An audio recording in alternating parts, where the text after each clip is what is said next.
আসসালামু আলাইকুম। আমার নাম এমডি আব্দুল আজিজ। আলহামদুলিল্লাহ আমি ইউকের ভিসা পেয়েছি। আমি আস্টার ইউনিভার্সিটিতে যাচ্ছি।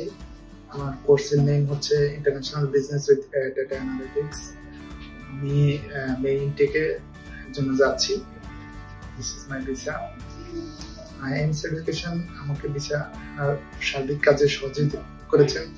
আমার কাউন্সিলরের নাম হচ্ছে সোহেল রানা এবং এখানের যিনি ইনচার্জ আছেন, দায়িত্বে আছেন, উনি আমাকে যথেষ্ট সহযোগিতা করেছেন, নয়ন ভাই। আমি এমস এডুকেশনের সহায়তার মাধ্যমে মহান আল্লাহ আমাকে ইউকের ভিসা পাওয়ার তৌফিক দিয়েছেন। আমি সকলের কাছে এর জন্য কৃতজ্ঞ এবং দোয়া চাই। আসসালামু আলাইকুম।